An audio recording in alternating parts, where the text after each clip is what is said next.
Ela foi vendida como mercadoria aos 7 anos, apanhou até sangrar por 15 anos seguidos, viu sua mãe ser arrancada de seus braços e jurou que um dia compraria a sua liberdade e iria atrás da mulher que destruiu sua vida. E quando finalmente conseguiu, o que essa escrava fez com sua antiga dona chocou até o barão mais poderoso da região. Esta é a história real de vingança, redenção e uma reviravolta que ninguém esperava. Fique até o final, porque o desfecho vai te deixar Brasil, sem palavras. Interior de Minas Gerais, ano de 1850. A fazenda Santo Antônio era conhecida em toda a província, não pela produção de café, mas pela crueldade de sua proprietária. Dona Mariana de Albuquerque, a sinhá mais temida de toda a região, tinha fama de quebrar o espírito de qualquer escravo que pisasse em suas terras. E foi exatamente nessa fazenda que uma menina de 7 anos, com olhos grandes e assustados, foi vendida junto com sua mãe por 300 mil réis. O nome dela era Benedita, mas logo todos a chamariam apenas de Bené. A primeira coisa que Benedita viu ao chegar na fazenda foi o tronco no meio do terreiro. Aquela madeira grossa, manchada de sangue seco, era o símbolo do poder de Dona Mariana. A sinhá não apenas permitia castigos, ela mesma ordenava e muitas vezes assistia com um sorriso no rosto. Benedita segurou forte na mão de sua mãe, Rosa, enquanto eram empurradas para a senzala. A menina não sabia ainda, mas aquele toque seria um dos últimos momentos de paz que teria ao lado da única pessoa que amava no mundo. Dona Mariana de Albuquerque tinha 32 anos quando comprou Benedita e Rosa. Casada com o barão Joaquim de Albuquerque, um homem ausente que passava meses na capital cuidando de negócios e da vida política, Mariana reinava absoluta sobre a fazenda. Alta de cabelos pretos sempre presos em um coque apertado e olhos penetrantes, ela usava vestidos caros e joias que contrastavam com a miséria ao seu redor. Mas o que realmente assustava não era sua aparência. Era o prazer que demonstrava ao causar sofrimento. Enquanto outras fazendas da região começavam a discutir os movimentos abolicionistas que ganhavam força no país, Dona Mariana apertava ainda mais o controle sobre seus escravos. Benedita foi designada para trabalhar na casa grande. Acordava antes do sol nascer para acender o fogão a lenha, preparar o café, lavar as roupas, esfregar o chão de tábuas largas até que brilhassem. Suas mãos pequenas sangravam com a água fervente e o sabão de cinza. Qualquer erro, por menor que fosse, resultava em castigo. Um prato quebrado, 3 chicotadas. Uma mancha na toalha da mesa, 5 chicotadas. Um olhar interpretado como desrespeitoso, 10 chicotadas. Dona Mariana não tolerava o que chamava de insubordinação. E para ela, quase tudo era insubordinação. Rosa trabalhava na roça, sob o sol escaldante de Minas Gerais. Plantava, colhia, carregava sacas que pesavam mais que ela mesma.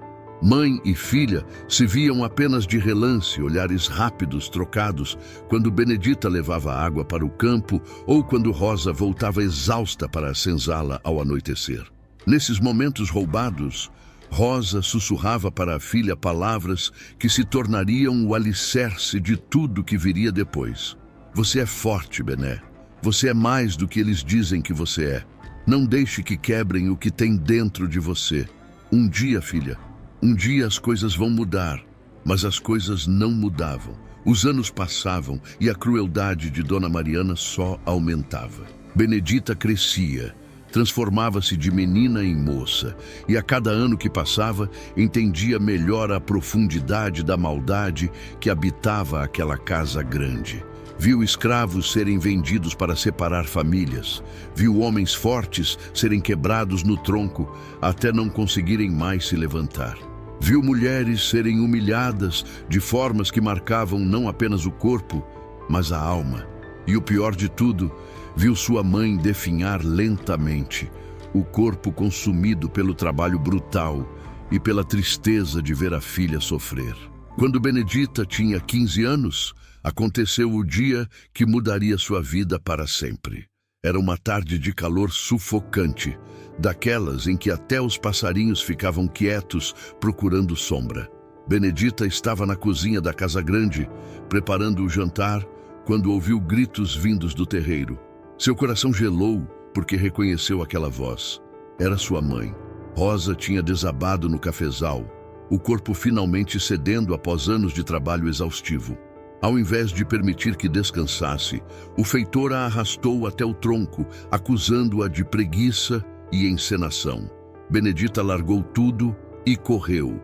Seus pés descalços voavam sobre a terra quente, enquanto lágrimas já escorriam pelo seu rosto. Quando chegou ao terreiro, viu sua mãe amarrada ao tronco, o vestido rasgado nas costas e o feitor com o chicote erguido.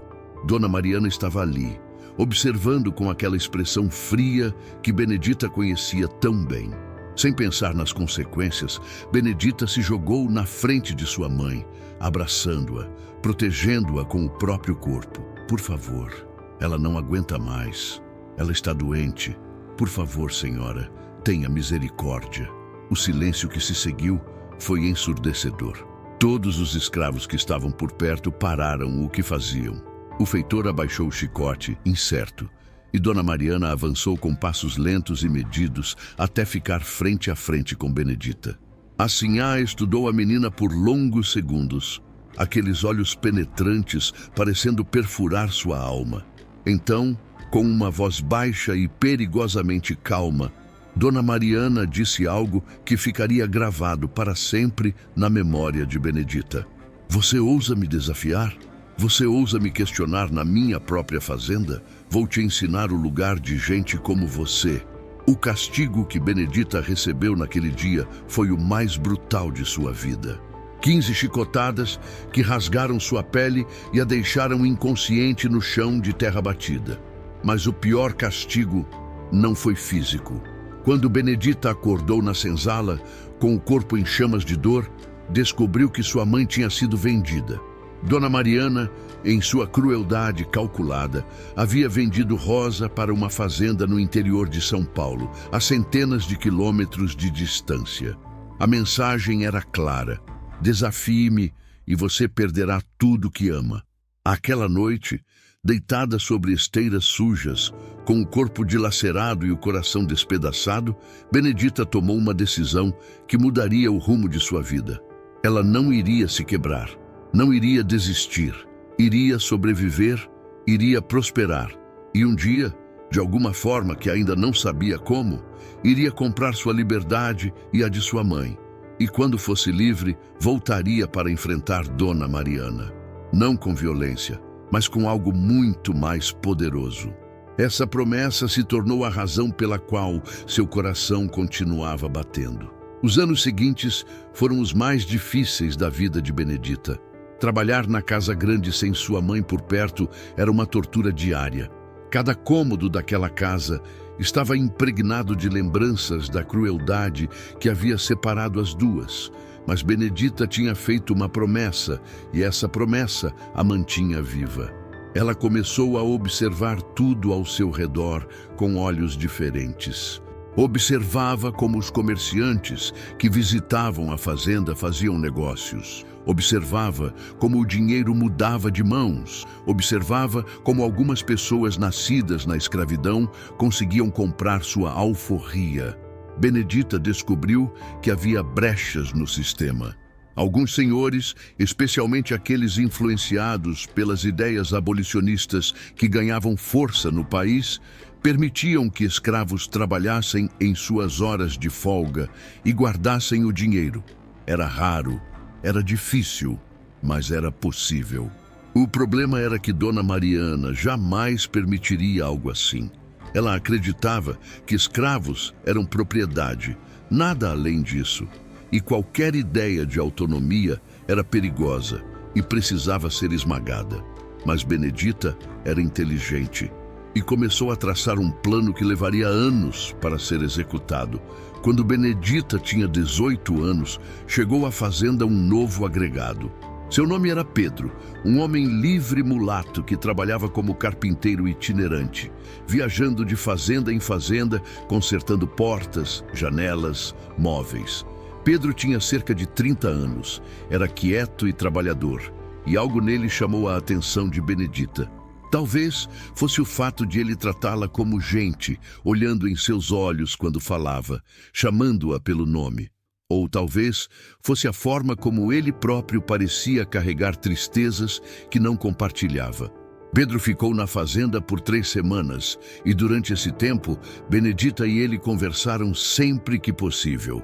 Foi Pedro quem contou a Benedita sobre as mudanças que estavam acontecendo no Brasil. A lei do ventre livre tinha sido aprovada em 1871. Libertando os filhos de mulheres escravizadas nascidos a partir daquela data. O movimento abolicionista ganhava cada vez mais força nas cidades grandes. Havia fazendeiros que estavam libertando seus escravos, alguns por consciência, outros porque percebiam que o sistema estava chegando ao fim. Pedro falou sobre Rio de Janeiro, sobre São Paulo, sobre lugares onde pessoas negras livres conseguiam trabalhar, ganhar dinheiro, construir uma vida. E pela primeira vez em anos, Benedita sentiu algo que havia quase esquecido como se sentia: esperança. Antes de partir, Pedro fez algo que mudaria tudo. Ele ofereceu a Benedita uma proposta arriscada. Se ela conseguisse fugir da fazenda, ele a ajudaria a chegar até São Paulo. Lá, ele conhecia pessoas que poderiam lhe dar trabalho, escondê-la até que as coisas se acalmassem. Era perigoso, muito perigoso. Escravos fugidos eram caçados, e se capturados, os castigos eram terríveis. Benedita agradeceu, mas recusou. Não fugiria, não ainda. Tinha um plano diferente, e esse plano precisava que ela ficasse exatamente onde estava. Pedro pareceu confuso, mas respeitou sua decisão. Antes de ir embora, ele deixou com ela um endereço em São Paulo e uma promessa de que se um dia ela precisasse, ele estaria lá. Benedita começou a executar seu plano com uma paciência e determinação que poucos teriam. Ela sabia que Dona Mariana tinha uma fraqueza: vaidade. A Sinhá adorava receber visitas, mostrar sua casa, suas joias, suas roupas importadas da Europa. Adorava ser vista como uma dama refinada e culta. Benedita começou a se tornar indispensável para alimentar essa vaidade. Aprendeu sozinha a fazer penteados elaborados, copiando os desenhos que via nas revistas francesas que chegavam à Casa Grande. Aprendeu a passar e engomar as roupas de forma impecável. Aprendeu a preparar os doces e pratos sofisticados que Dona Mariana servia em suas recepções. Aos poucos, Benedita se tornou a escrava de confiança de Dona Mariana. Não que a crueldade tivesse diminuído. Os castigos ainda aconteciam, mas Benedita agora tinha acesso a informações. Ouvia conversas, entendia os problemas financeiros que o barão enfrentava, percebia as tensões no casamento. O barão Joaquim de Albuquerque estava cada vez mais ausente. Os negócios na capital não iam bem, e havia rumores de que ele mantinha outra família em Rio de Janeiro. Dona Mariana, por sua vez, gastava muito mais do que a fazenda produzia, tentando manter as aparências de uma riqueza que estava lentamente escoando. Benedita observava tudo isso e aguardava o momento certo. Durante esses anos, ela juntava cada moeda que conseguia, cada pequeno trocado deixado esquecido, cada centavo que conseguia através de pequenos favores feitos escondida para outros agregados da fazenda. Era pouco, muito pouco, mas era um começo. Guardava tudo em um buraco que cavou no chão da senzala embaixo de sua esteira. Contava as moedas todas as noites antes de dormir, fazendo cálculos mentais de quanto ainda precisaria. Você deve estar se perguntando como ela planejava comprar sua própria liberdade se Dona Mariana jamais aceitaria vendê-la. E a resposta está justamente nas informações que Benedita tinha acesso. Ela sabia que o barão estava desesperado por dinheiro. Sabia que a fazenda tinha dívidas, sabia que em breve, muito em breve, haveria uma oportunidade. E quando essa oportunidade surgisse, Benedita estaria pronta. Mas havia um problema. Ela não tinha dinheiro suficiente e mesmo juntando durante anos, não teria. Precisava de ajuda. E foi buscar essa ajuda no lugar mais improvável. Quando Benedita tinha 22 anos, aconteceu algo que acelerou todos os seus planos. O barão Joaquim faleceu repentinamente em Rio de Janeiro, vítima de uma febre que o consumiu em poucos dias. A notícia chegou à fazenda e transformou tudo. Dona Mariana, que sempre governara a fazenda com o nome e o dinheiro do marido por trás, de repente se viu em uma situação complicada. As dívidas do barão eram imensas. Credores começaram a aparecer exigindo pagamento. A viúva tentou manter as aparências, mas todos na fazenda sabiam que o império estava desmoronando. Foi então que Benedita colocou em ação a parte mais audaciosa de seu plano. Ela procurou Nhá Teresa, uma mulher negra livre que vivia na vila próxima e que era conhecida por emprestar dinheiro a juros. Nhá Teresa tinha conseguido sua própria alforria décadas antes e construíra uma pequena fortuna através de muito trabalho e negócios espertos. Era uma mulher dura, desconfiada, que não fazia caridade, mas era justa. Benedita foi até ela em um domingo, seu único dia de folga, e fez uma proposta. Pediu emprestado o valor que faltava para comprar sua alforria, oferecendo trabalhar para Nhá Teresa durante anos, se fosse necessário para pagar a dívida com juros. Nhá Teresa estudou a menina por longos minutos. Você sabe que se não pagar, vou atrás do seu couro até o fim do mundo? Benedita respondeu com uma firmeza que impressionou a velha senhora. Eu vou pagar, cada centavo. Tenho um plano e vou cumprir. Nhá Teresa riu. Uma risada rouca que parecia não ter sido usada em muito tempo. Gosto de você, menina. Tem fogo nos olhos. Vou fazer esse empréstimo, mas não é caridade. Os juros são altos e o prazo é curto. Se não pagar, tomo tudo que você tem e tudo que você vier a ter. Benedita concordou sem hesitar. Com o dinheiro em mãos, Benedita esperou o momento certo. Esse momento chegou 6 meses após a morte do barão, quando os credores finalmente exigiram o leilão de parte dos bens da fazenda para cobrir as dívidas.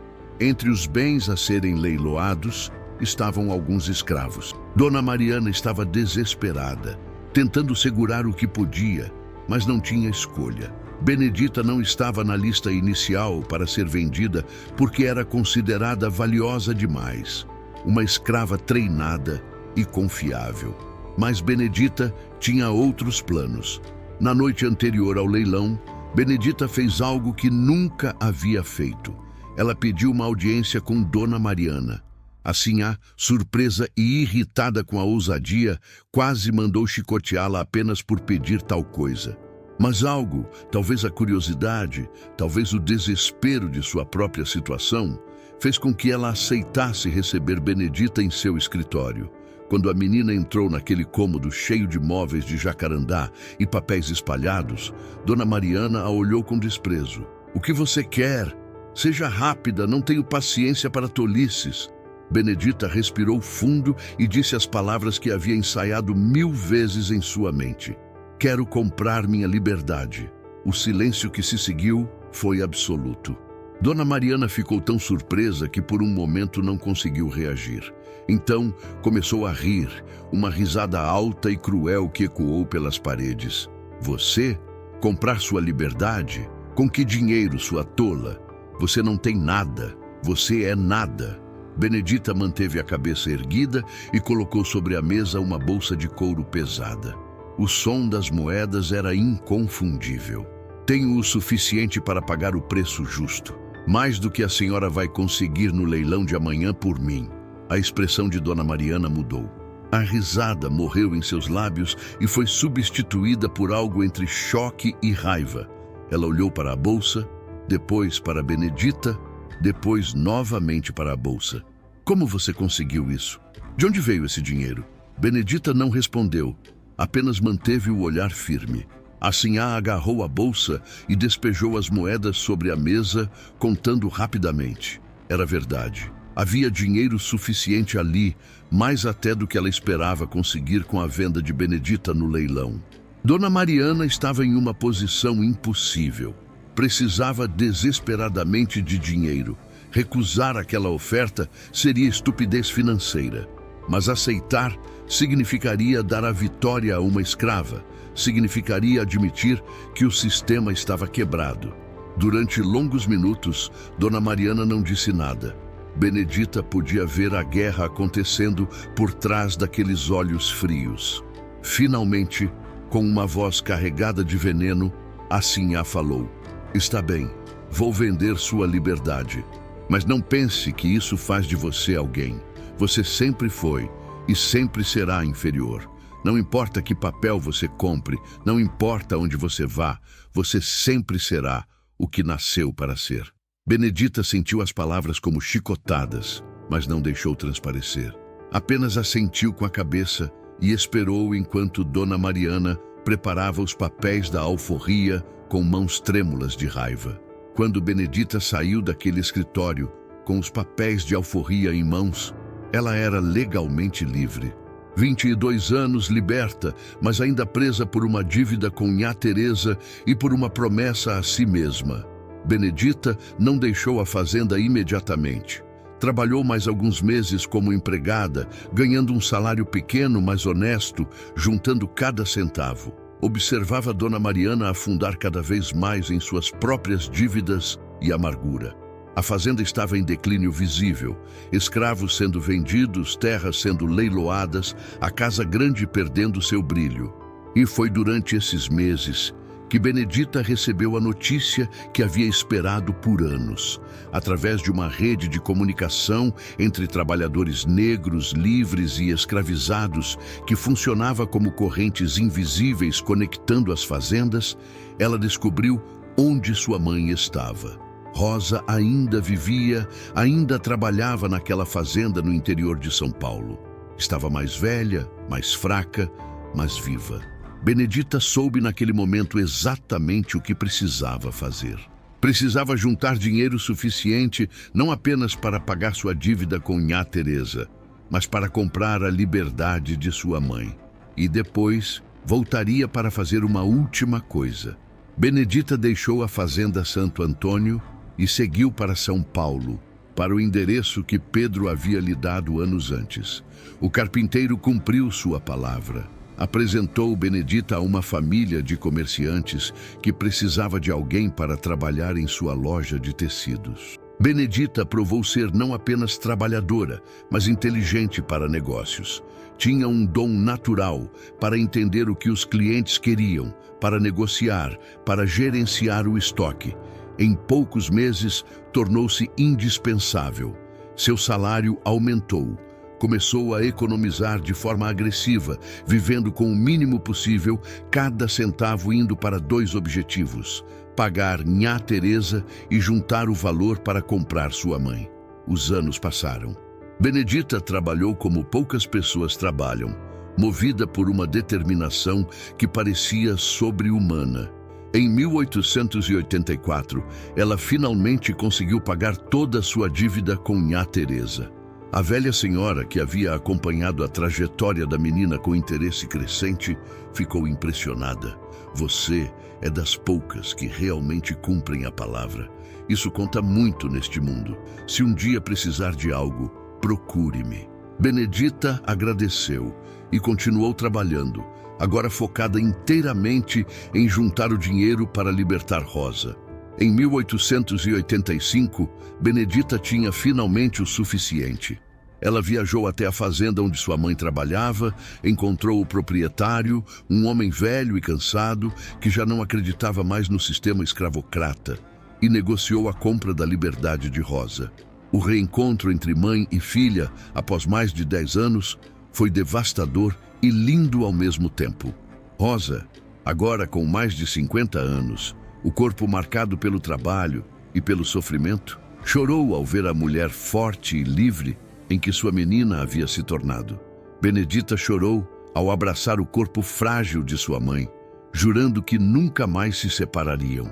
Mãe e filha voltaram juntas para São Paulo. Benedita conseguiu um pequeno emprego para Rosa, algo leve que não exigisse tanto esforço físico.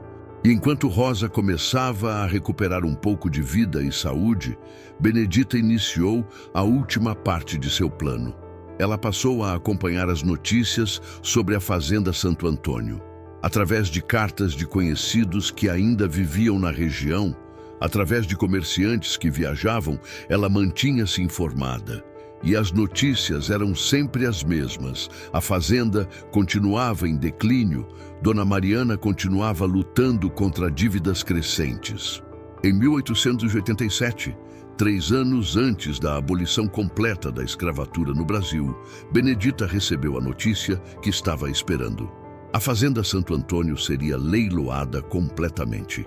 As dívidas haviam se acumulado de tal forma que não havia mais como sustentar. Tudo seria vendido, terras, casa, móveis, tudo. Dona Mariana seria despejada, tornando-se dependente da caridade de parentes distantes. A mulher que um dia reinara com crueldade absoluta sobre centenas de vidas, agora estava sendo esmagada pelo mesmo sistema que ela usara para esmagar outros. Benedita viajou de volta para Minas Gerais. Tinha 32 anos agora, a mesma idade que Dona Mariana tinha quando a comprara como criança. Foi até a fazenda alguns dias antes do leilão. A propriedade estava irreconhecível. O cafezal abandonado, a casa grande com janelas quebradas, tudo demonstrando anos de negligência e decadência. Benedita caminhou até a porta principal e bateu, não como escrava entrando pela porta dos fundos, mas como visitante na porta da frente. Quem abriu foi a própria Dona Mariana. A sinhá tinha agora 50 anos, mas parecia ter 70. O rosto marcado por rugas profundas, o cabelo completamente branco e mal cuidado, as roupas que um dia foram elegantes, agora gastas e remendadas. Demorou alguns segundos para ela reconhecer quem estava diante dela. Quando reconheceu, seus olhos se arregalaram em choque e algo que parecia ser medo. "Você", ela sussurrou. "O que você quer aqui?" Benedita entrou na casa sem pedir licença. Caminhou pelos cômodos que conhecia tão bem, observando o estado de abandono. Dona Mariana a seguiu, cambaleante, claramente confusa e assustada. Benedita parou no meio da sala principal, aquela mesma sala onde tantas vezes havia servido chá para as visitas pomposas da sinhá. Girou lentamente olhando ao redor. Depois fixou seus olhos em Dona Mariana. "Vim fazer uma proposta", ela disse com voz calma. Dona Mariana deu uma risada amarga. "Proposta? Eu não tenho nada. Tudo vai ser leiloado em 3 dias. O que você poderia querer de mim?" Benedita tirou de sua bolsa um envelope grosso. Dentro havia dinheiro, muito dinheiro, mais do que a maioria das pessoas via em uma vida inteira. "Vim comprar você", ela disse simplesmente.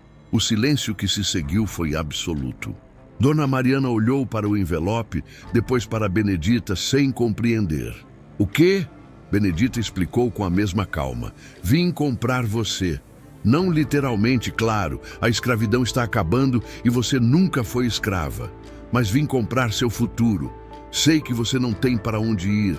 Sei que seus parentes não querem recebê-la. Sei que você está sozinha, sem dinheiro, sem opções. Vim oferecer um lar, comida, um lugar para viver seus últimos anos. Vim oferecer exatamente o que você nunca deu a ninguém: misericórdia." Dona Mariana cambaleou, como se tivesse levado um golpe físico. Seus olhos encheram-se de lágrimas que ela tentou segurar sem sucesso. "Por quê?" ela sussurrou. "Depois de tudo que eu fiz com você, com sua mãe, com tantos outros, por que você faria isso?" Benedita levou um longo tempo para responder. Quando o fez, sua voz estava carregada de emoção, mas firme. "Porque eu não sou você. Porque eu aprendi que quebrar o ciclo de crueldade não significa se tornar cruel em vingança. Significa escolher ser diferente. Significa escolher a misericórdia, mesmo quando a justiça pediria punição. Mas não se engane." Benedita continuou, agora com voz mais dura. Isso não é perdão. Isso não apaga o que você fez.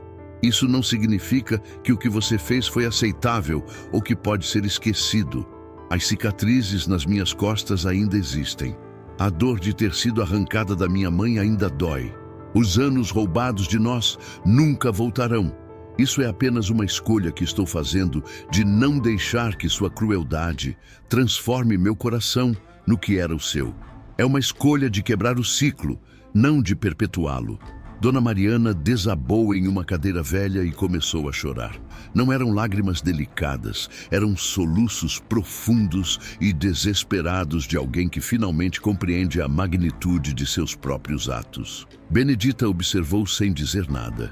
Não havia satisfação naquele momento, apenas uma tristeza profunda pelo desperdício de tantas vidas, pela crueldade desnecessária, pelas oportunidades perdidas de bondade. Quando Dona Mariana finalmente conseguiu se controlar, olhou para Benedita com olhos vermelhos e inchados. "E o que você quer de mim em troca?" Benedita sentou-se em uma cadeira em frente à Eicinhá. "Quero que você conte sua história. Quero que você escreva tudo o que fez, tudo o que viu, todos os horrores deste sistema. Quero que você deixe um testemunho para que quando a escravidão finalmente acabar, e vai acabar em breve, as pessoas não possam dizer que não sabiam, não possam fingir que não era tão ruim. Quero sua confissão, sua verdade, sua culpa documentada para a história. Esse é o preço da minha misericórdia. Agora, quero fazer uma pergunta para você que está assistindo. Se você estivesse no lugar de Benedita, teria conseguido oferecer misericórdia a quem lhe causou tanto sofrimento? Como você acha que teria reagido? Deixe sua resposta nos comentários. Quero saber o que você faria nessa situação." Dona Mariana concordou. Durante os meses seguintes, ela viveu em uma casa simples que Benedita alugou na vila, sustentada pelo dinheiro que a ex-escrava havia juntado com tanto sacrifício. E todos os dias, Dona Mariana escrevia. Página após página, ela documentou os horrores da escravidão do ponto de vista de quem os perpetrou, sem suavizar, sem desculpas, apenas a verdade crua e brutal. Ela escreveu sobre o tronco, sobre as famílias separadas, sobre os corpos quebrados, sobre a desumanização sistemática. Ela escreveu sobre sua própria crueldade e sobre como o sistema não apenas permitia, mas encorajava esse comportamento. Benedita visitava a Dona Mariana uma vez por semana. Não havia amizade entre elas, nunca haveria. Mas havia algo, uma conexão estranha nascida do fato de que suas vidas estavam irrevocavelmente entrelaçadas. Durante essas visitas, Benedita lia o que Dona Mariana havia escrito e às vezes adicionava suas próprias memórias, corrigindo ou expandindo o relato. Juntas, sem querer, elas estavam criando um dos documentos mais honestos e devastadores sobre a escravidão no Brasil. Em 1888, a Lei Áurea foi finalmente assinada, abolindo completamente a escravidão no Brasil. Benedita e Rosa estavam em São Paulo quando a notícia chegou. Mãe e filha se abraçaram e choraram, não apenas de alegria pelo fim oficial da escravidão, mas pela dor de tudo que havia sido necessário para chegar até ali. Milhões de vidas destruídas, gerações inteiras roubadas. Um país construído sobre sofrimento que levaria décadas, séculos talvez, para verdadeiramente curar. Dona Mariana viveu mais 3 anos após a abolição. Durante esse tempo, completou seu testemunho. Centenas de páginas documentando em detalhes horríveis o funcionamento da escravidão na Fazenda Santo Antônio. Quando ela morreu em 1891, aos 54 anos, deixou tudo o que havia escrito para Benedita, junto com uma carta. Na carta, ela não pedia perdão, porque entendia que não havia perdão possível para o que havia feito. Apenas agradecia a misericórdia que não merecia e expressava a esperança de que seu testemunho pudesse, de alguma forma, servir para que as futuras gerações nunca esquecessem os horrores daquele sistema. Benedita guardou os documentos cuidadosamente. Anos depois, quando historiadores começaram a pesquisar seriamente a história da escravidão no Brasil, aqueles papéis se tornaram uma das fontes primárias mais valiosas que existiam. O testemunho de Dona Mariana, verificado e expandido pelas memórias de Benedita, oferecia uma visão rara, a perspectiva tanto dos escravizadores quanto dos escravizados, documentando não apenas os fatos, mas as motivações, as justificativas, a psicologia por trás da crueldade. Benedita continuou trabalhando em São Paulo, abriu seu próprio pequeno negócio de costura, prosperou modestamente, casou-se aos 38 anos com um homem livre, um professor que admirava sua força e inteligência. Tiveram 2 filhos que cresceram sabendo a história de sua mãe, entendendo de onde vinham e o preço que havia sido pago por sua liberdade. Rosa viveu até os 72 anos, tempo suficiente para ver seus netos crescerem livres, algo que ela nunca imaginou ser possível quando era jovem. A história de Benedita e Dona Mariana eventualmente se tornou conhecida na região. Algumas pessoas criticaram Benedita, dizendo que ela deveria ter deixado a ex-sinhá mendigar nas ruas, que a misericórdia era um desperdício com alguém tão cruel. Outras a louvaram, vendo em suas ações uma grandeza de espírito rara. Benedita não se importava muito com as opiniões alheias. Ela sabia por que havia feito o que fez, e essa certeza era suficiente.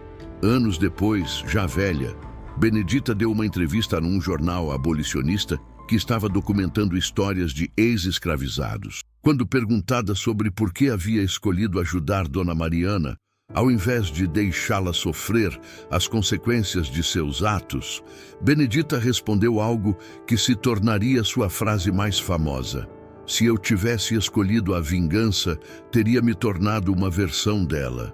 Escolhi a misericórdia porque queria provar que pessoas como ela estavam erradas sobre pessoas como eu.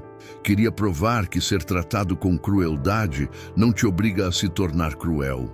Queria quebrar o ciclo, não alimentá-lo. Benedita viveu até os 83 anos, morrendo em 1938, 50 anos após a abolição. Quando morreu, estava cercada por seus filhos, netos e bisnetos, todos livres, todos educados, todos portando com orgulho o sobrenome que ela havia escolhido para si quando se tornou livre, Benedita Liberdade. O testemunho que ela e Dona Mariana haviam criado juntas foi doado para a Biblioteca Nacional, onde permanece até hoje como um dos documentos mais importantes para entender a escravidão no Brasil. A história de Benedita ensina várias lições profundas. Primeiro, sobre a resiliência do espírito humano. Uma menina de 7 anos, arrancada de tudo que conhecia, submetida a anos de crueldade sistemática, não apenas sobreviveu, mas prosperou.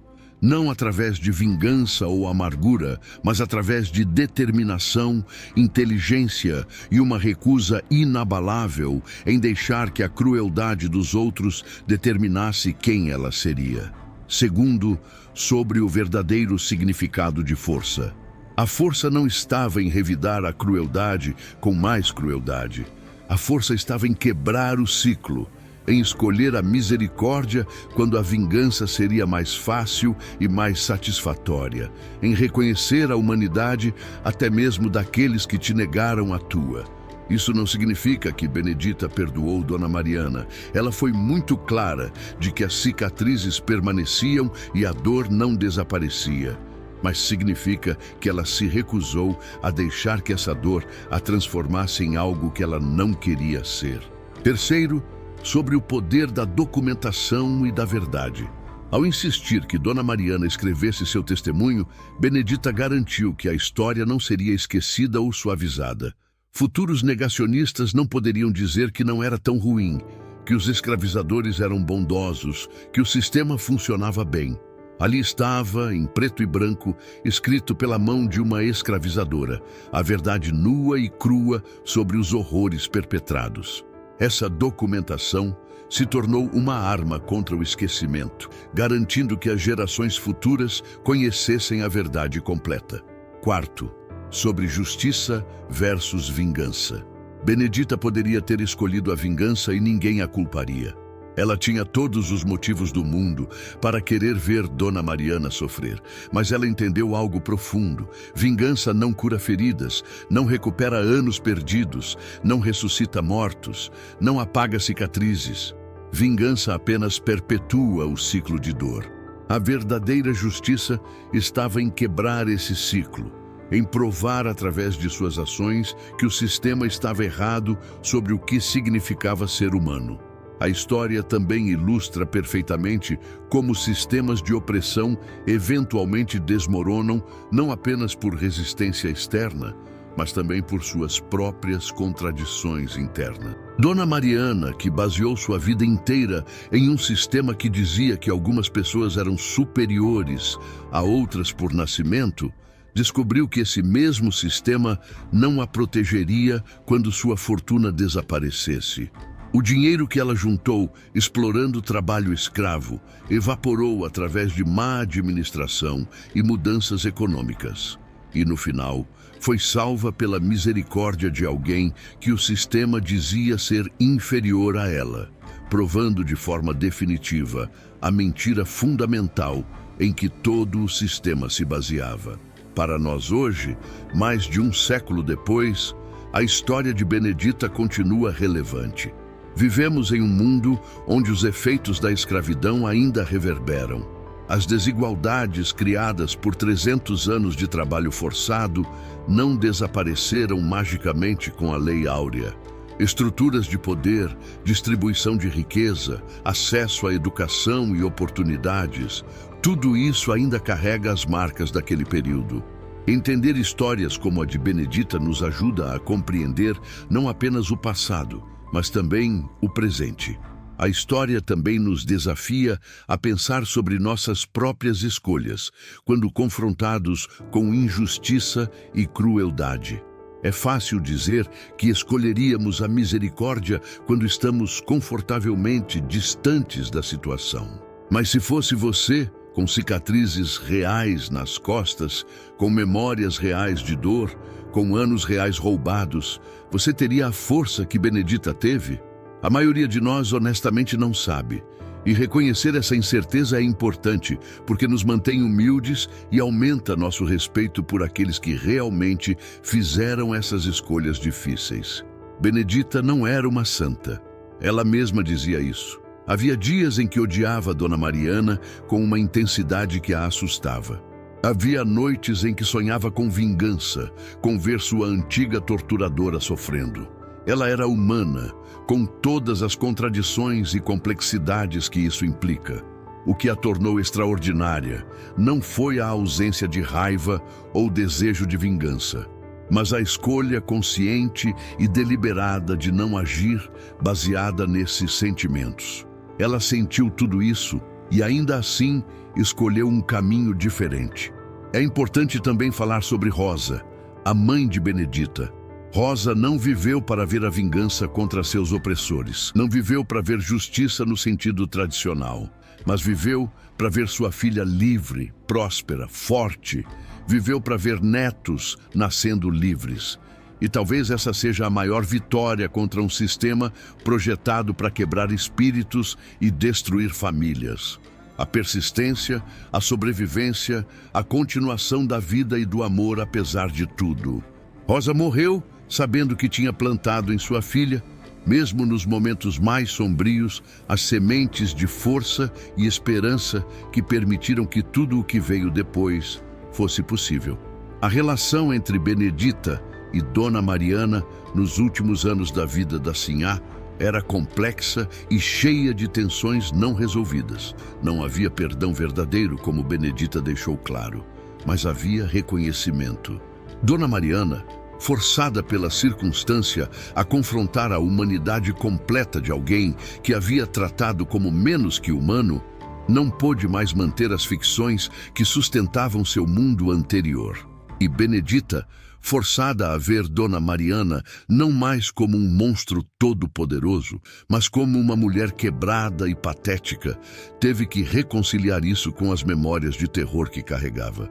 Essa complexidade é importante porque a vida real raramente oferece resoluções limpas e satisfatórias como as histórias de ficção. Benedita não teve um momento catártico onde tudo foi resolvido e curado. Ela carregou suas cicatrizes físicas e emocionais até o fim de sua vida. O que ela conseguiu foi não deixar que essas cicatrizes definissem todo o restante de sua existência. Ela construiu uma vida boa, cheia de amor e propósito, não apesar de sua história, mas incorporando essa história de uma forma que a fortalecesse ao invés de destruí-la. Agora, chegando ao final desta história, quero que você reflita sobre algo. Essa história real de Benedita e Dona Mariana nos mostra que as escolhas mais difíceis muitas vezes são as mais importantes, que quebrar ciclos de violência e crueldade requer uma coragem muito maior do que perpetuá-los, que a verdadeira força não está em dominar outros, mas em manter sua humanidade mesmo quando outros tentaram tirá-la de você.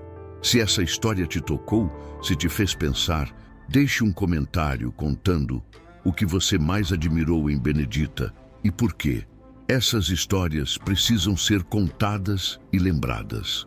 O legado de Benedita Liberdade continua até hoje. Seus descendentes, espalhados pelo Brasil, carregam não apenas seu sangue, mas também as histórias que ela insistiu em contar e recontar.